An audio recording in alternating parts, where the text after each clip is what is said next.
get past me and carried on with the bike because that was my main concern.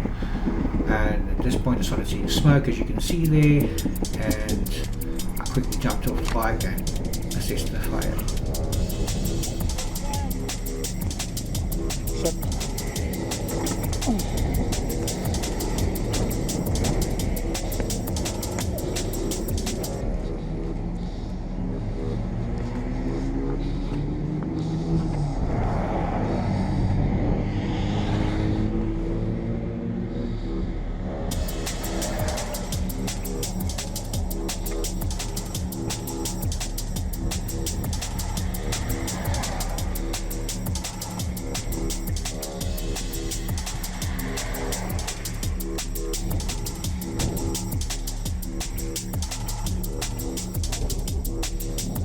Yeah, thank you very much.